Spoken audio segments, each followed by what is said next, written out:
Hey peeps, Tyler here with the Get to Know My Taste tag by Thoughts on Tomes, and my name is Marinez. I will link their channels in the description, and obviously I'm looking at the questions. Question 1. How do you rate books? Give a quick rundown of how you do your star ratings, or if you don't use star ratings, how you evaluate books. I do use star ratings because I use Goodreads and Storygraph. And since Storygraph has quarter star ratings, I was using quarter star ratings before Storygraph.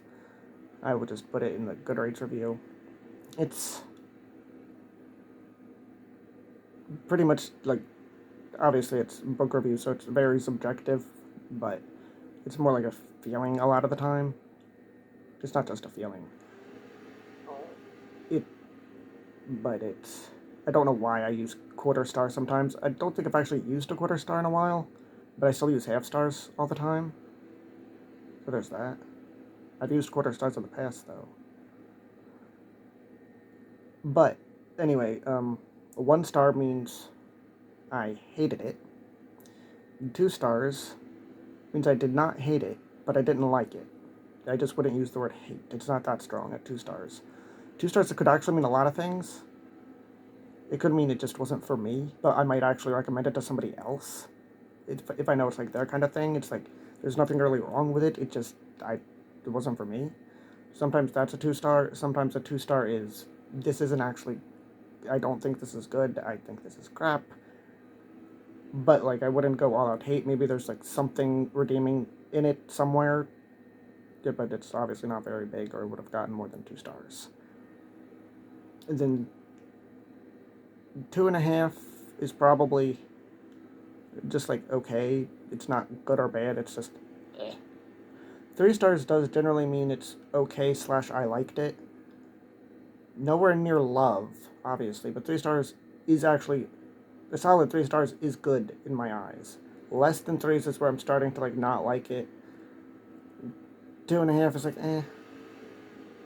So 3 stars is where it's okay. I liked it. I finished the book. Definitely, I didn't feel like DNFing it. So, 3.5 means I thoroughly enjoyed the book. I very well might want to reread it someday. I probably won't, but I could. I wouldn't hate rereading it. I enjoyed my time with it. I'd recommend it to people who just would like the whatever book it is, potentially. 4 stars means I really enjoyed this. I might even start saying I loved the book, even though it's not one of my favorites of all time. I really enjoyed 4 star books. I definitely recommend them to people. 4.5, 5 stars is like, I definitely loved this.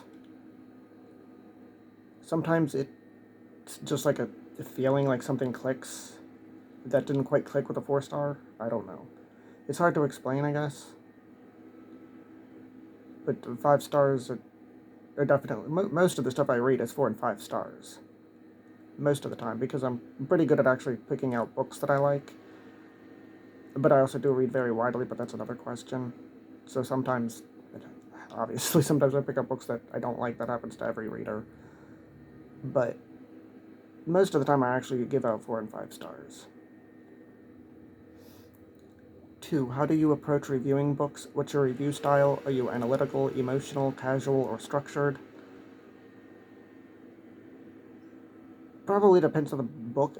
Though either way, I'm very emotional. I do cry at books. I get angry at books, whether it's characters or if it's a nonfiction. It's simply what the hell is going on in the world, or but I'll like yell at fictional characters, and that's not even real. I'll cry for them, and so I do get very emotional. And with the reviewing, that's definitely a part of it. Casual, probably. I'll get more analytical with the nonfiction, especially because I tend to. Years ago, I used to annotate every book I read, which I'm really glad I did, but I don't do that anymore. Now it's just whatever book I want, which is usually nonfiction. Not always, but nonfiction I'm more likely to annotate because it's learning, and so that's probably more analytical because they're different. But with fiction, it's just basically casual, emotional, basically. 3. What's the book that made you a reader, whether it was your first favorite or the one that got you hooked? What book started it all? I don't actually know which one for certain, other than it was a Goosebumps book. Because Scholastic Book Fairs and those covers drew my little horror-loving heart like a moth to a flame. So it was a Goosebumps book. 4. Do you have a genre niche? Are there certain genres you gravitate toward, or do you read widely across genres? I read very widely across genres. Nonfiction, all sorts of different topics. Horror, fantasy, science fiction. Those are definitely my most, but I'll sometimes read mysteries, thrillers, romance, contemporary. I read everything. Contemporary, literary, the manga, graphic novels. Some things I gravitate to more than often than others, like nonfiction and horror and fantasy, are probably my main ones. But I will literally read all over the place. I love reading all over the place. You can't stop me. I just want to read everything. I have a lot of interests. Number 5, do you generally prefer character-driven or plot-driven stories? Character, very much. I don't need a plot. I can enjoy a plot. I'm sure I've enjoyed stories that are very plot-driven just for fun, but if there's really no character-driven to it, it's not going to be a favorite. My favorite books are character-driven. I'm here for character-driven. You don't even need to give me a plot. If you have characters that I am in love with, I don't care if there's no plot. At all. I don't care. Just give me characters. Number 6, what's a book you love so much that you don't care if others don't like it? What's that one book you love enough for everyone? Frankenstein. If you've been here a while, you know. Frankenstein by Mary Shelley. I read it every year. I've read it at least 9 times now. I haven't read it yet this year. Number 7, what's a book you love so much that if someone doesn't like it, you know your reading tastes don't align? The book or books where a difference of opinion is a strong indicator of different reading preferences.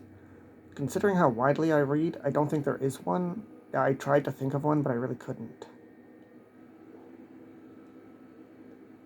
It's very weird because I'm like, most people that like readers who read maybe 1 or 2 genres, like I read so widely, I tend to read stuff in those genres too. So it's very hit and miss, and I don't know. Number 8, what's in your trash pocket? What books, tropes, or themes that you know are bad but you love them anyway? I don't really know if a trope or theme can be bad in and of itself. Execution, sure. I honestly can't think of anything here. I mean, I'm sure there's stuff, but I don't do guilty pleasures when it comes to books. Not because I don't read trash. Sometimes I do and enjoy it, but because I refuse to feel guilty for reading a book. So some of these answers I don't know. Number 9, do you have any deal breakers in books? Something that, if present, immediately turns you off from a book? I used to, but I don't really think so anymore. Because the only stuff I can think is stuff that I don't really read. Like mainstream romance, I barely ever touch. If I read a romance, it's probably like queer or disabled characters, because I'm queer and disabled, which is not mainstream. And tends to not have the shit that I'm thinking of. Like secret pregnancy or secret baby or mpreg. I'm a trans man. I'm not reading mpreg. I'm not doing it. I don't care if it's a cis or a trans man. I'm not reading it. But like, I don't tend to read those books anyway. Again, not because I don't read romance, I do, but just because the ones I do read are not mainstream and they never have that stuff in it anyway. So like if it has a secret baby or mpreg or something like that, no, I'm not reading it. Number 10, what's a strong opinion you have about a book released within the last year? Whether it's overrated, underrated, or just a take you need to share?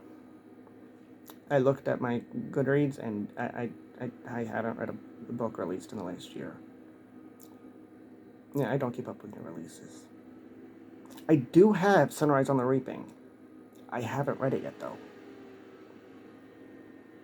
Oops. I'll get to it eventually. Number 11, what do you look for in writing? What makes a book stand out to you? Is it prose style, themes, voice, structure, or something else? themes and characters, I think. Like characters that are relatable or to root for or love to hate. I don't necessarily have to love the character if it's just one of those characters that are really interesting and you hate them but you love to hate them. Or if you love them either way. For nonfiction, I guess it's like anything interesting. It's like I really read all kinds of different topics. I love nature and animals. Of course, I'm queer and disabled, so I read stuff like that. And I'm starting to get more into like history and other stuff, but I've also always been into like autobiographies and memoirs, so I don't really know because I could keep going. But for fiction, it's probably like relatable characters or characters you love or love to hate, and themes, and just, I don't really know. It's hard to say.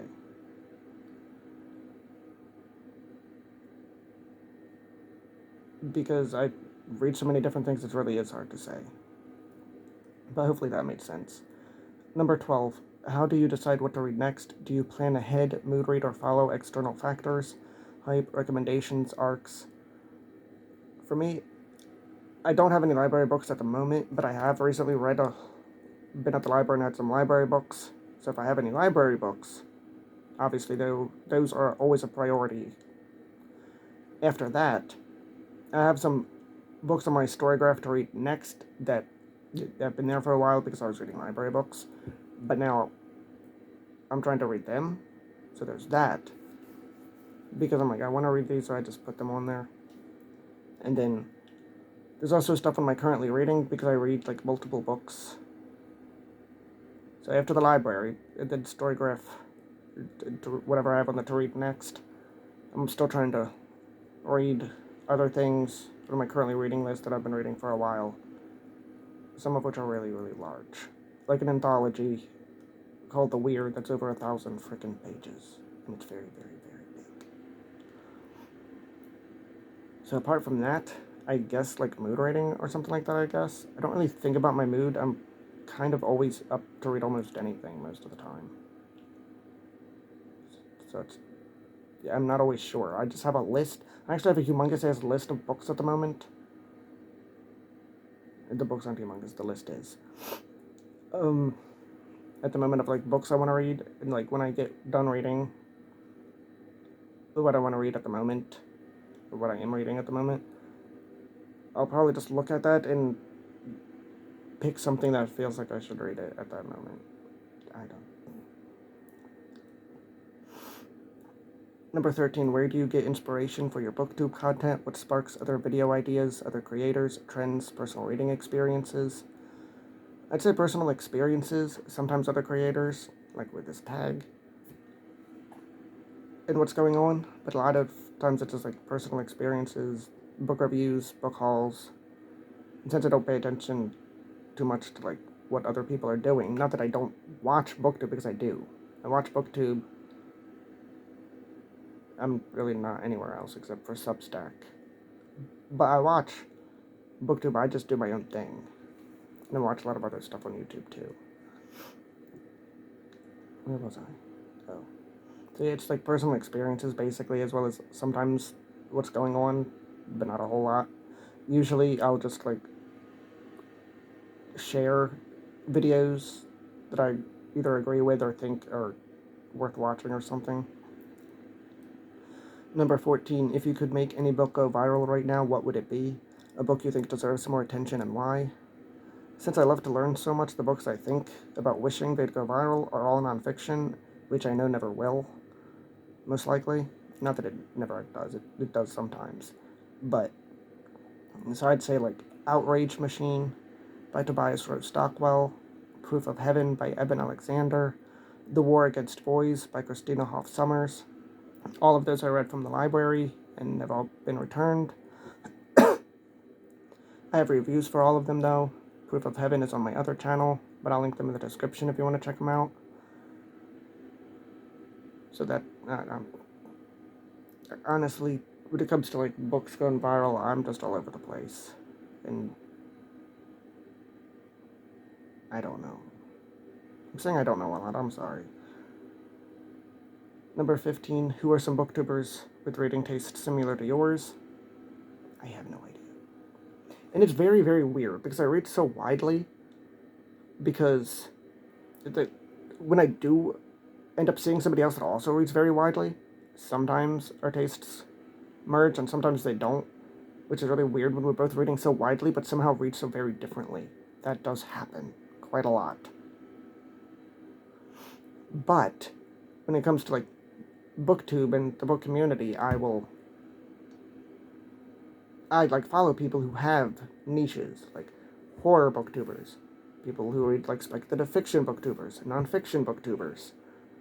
So like they're similar to like obviously the people who read horror, like I read those sorts of horror books, nonfiction, etc. So they're similar in that sense. But I don't know of anybody who also reads as widely as I do, who doesn't have completely somehow opposite tastes from me at the same time. It's very weird. But like I also don't pay that much attention. I'm in my own world a lot of the time. So and I just follow a lot of booktubers that have niches, and that's how I learn about books and stuff. So I haven't done a tag in a while, and that's probably not a great tag for me because I said I don't know so many times. But there's that. All I really knows I'm all over the place. Which if you've been here for a while, you know that. So, yeah, let me know if your answers to any of these questions, if you have any comments. Like, comment, share, subscribe, hit the bell if you want to. Thank you for watching, and have a nice day.